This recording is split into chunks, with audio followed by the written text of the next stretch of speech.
I understand we have some legal breaking news. Yeah, we have just learned that New York Attorney General Letitia James, who obviously brought the charges and won against President Donald Trump, has just been indicted by the Department of Justice. This was a case that President Trump wanted to be brought. It's a mortgage fraud case, and it's also what led to the leaving of the U.S. Attorney in the Eastern District of Virginia. Eric Siebert would not bring these charges. We heard he had reservations about bringing these charges, and instead he left that position, and President Trump handpicked Lindsay Halligan to serve as the U.S. Attorney in that district. We saw Lindsay Halligan bring the case against James Comey, the former FBI director, to a grand jury. They also indicted. Now she has brought the case earlier today to a grand jury in the Eastern District of Virginia against Letitia James. We don't have all the details of how many counts or which counts she might have been indicted on, but we have learned that the grand jury did vote to indict Letitia James as well. Again, this is yet another time, another person that President Trump has spoken about, both publicly and privately, who believed should be brought to a court of law, even though there were several attorneys who did not believe this mortgage fraud case was strong enough. Halligan, who is a Trump loyalist, ended up bringing the case herself, which is, of course, as we know, part of the reason that President Trump appointed her to this position. And the grand jury did indict Letitia James earlier today. All right, this, of course, comes on the heels of the indictment and eventual arraignment of Jim Comey. Kristen, do stay with us. We're going to keep digging into this with our panel here in a moment. But I'd actually like to go back to Senator Slotkin from Michigan. And Senator, I realize you're learning the news of this right along with us. But of course, this is a part of a bigger story of what's gone on in this second Trump administration. So what is your immediate reaction to this news that Letitia James has been indicted by a grand jury? Yeah, well, obviously I haven't seen any of it. I'm just hearing it for the first time, but it just is part of a bigger trend of the President of the United States using the Department of Justice, using the legal system to go after political adversaries, using the arms of our democracy to go after political adversaries.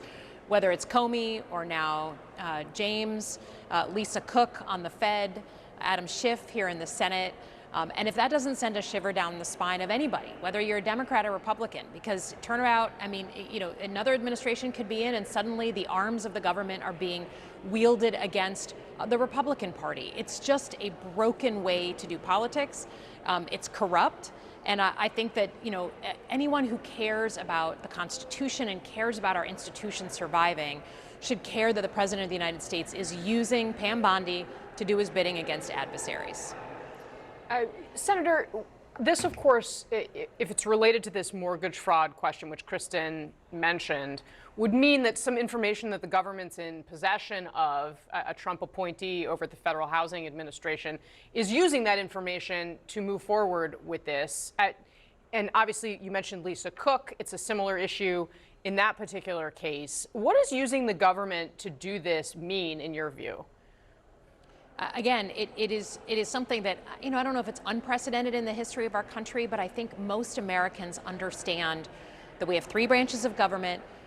They're co-equal, and as our founding fathers set up, you shouldn't be able to sit in the White House and use the courts to get back at your enemies. And Democrats and Republicans, I've worked for them both in the White House, right? I worked for Obama, I worked for Bush, two different parties. But the idea that you would tell your, you know, attorney general, I want to go after these people, just make a case against people I don't like because they annoyed me, they pissed me off, they're from New York, so I pay a lot of attention to them. You know, that to me is a dangerous, dangerous precedent to set. And again, even if you are not a Democrat and you know you are a big supporter of President Trump, which a lot of people in my state are, I think people are smarter and they understand that if this is the new trend, what's going to happen when a Democrat's in power? What's going to happen against the people I care about? So it's a really, really dangerous, slippery slope. Can I ask you what you're hearing from, you know, when you go back to Michigan? I'm from Michigan originally. I'm sure there were voters there who voted for Donald Trump. They heard what he said on the campaign trail about retribution. Do you hear them telling you when you go home that they're on board with the way he's going about this? Is it registering with them at all? Or is there a level of concern, as you sort of allude to? Yeah, I mean, I think it depends who you talk to. I will tell you the biggest thing that I hear from people is like, look, I voted for Donald Trump because he was going to put more money in my pocket and my costs have gone up and not down. That is for sure the prevailing theory. And, you know, I had a guy, I was pumping gas, and a couple of Trump supporters next to me, you know, they had the Trump sticker on their car. They pulled up, they were pumping gas. We were being very friendly. They recognized my face. And they said, you know, I don't agree with the Democrats on this and on that. And, you know, and they were clearly still very supportive of Donald Trump. And then they came back around after pumping gas, and he's like, yeah, but I didn't vote for this yo-yo crap on tariffs. I didn't vote for my prices to go up. So I think that's a sentiment that's certainly growing. But on the issues of democracy, there are certainly people you know, who, when they're being intellectually honest, say, you know, it's not good for the country, these retributions, or I don't like the look of these raids that are going on in American cities, you know, these ICE raids with people who are masked, you know, that doesn't look like the America that I love and I know. But I'll tell you that costs are still by far the thing that people are paying attention to, because it's in, you know, your pocket, your kids, your life, more than anything that goes on in breaking news on the TV.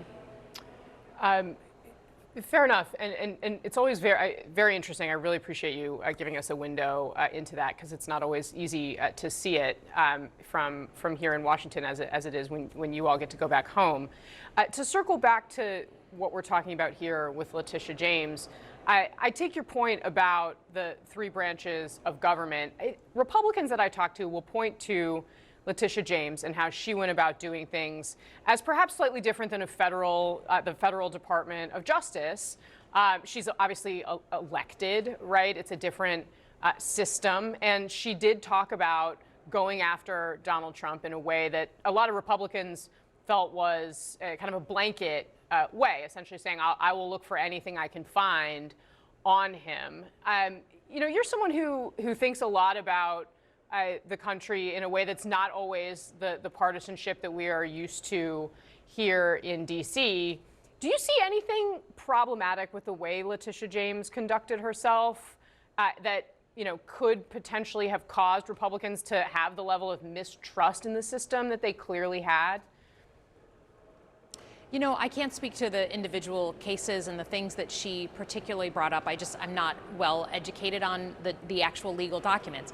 But I will say we have a legal standard for things, right? You shouldn't just be able to say, well, I don't like Jim, so I'm going to launch an investigation and I'm going to go prosecute against Jim. There's a legal standard that you have to prove in our courts before someone can be, you know, put through the system. And I think those standards should apply whether you are a Democrat or Republican, whether you're in New York or DC or Michigan or Kansas. And that, to me, is the only thing that keeps our system surviving. It can't be about personalities. It has to be about a legal standard that we all have to meet. So the proof should be in the pudding.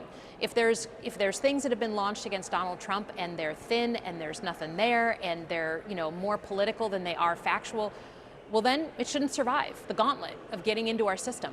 Same thing for Donald Trump and his attorney general. If there's no there, and some of the cases that we've started to see against the political enemies of Donald Trump, they are thin as hell. So that, to me, I'm not a lawyer, but there should be a legal standard, and whether you're a Democrat or Republican, you got to meet that standard. All right, Senator Elissa Slotkin, I really appreciate your time. I do hope you'll come back and we can talk about healthcare and the government shutdown if that's still winding around next week. I know that's what we had originally set out to do, but I appreciate you rolling with the breaking news. Thank you very much. Thank you. All right, our panel is back and we're joined by Elliot Williams, our attorney in residence. So, sir, thank you very much for being here. Obviously, we're just learning some of the details here. Yep. But, of course, we saw what happened with Jim Comey. Now we're learning a grand jury has indicted Letitia James in federal court. What say you? Yeah, I think if someone broke the law, knowingly committed mortgage fraud or whatever else, they ought to be investigated, prosecuted, and go to jail for it. That's a basic fact of our system.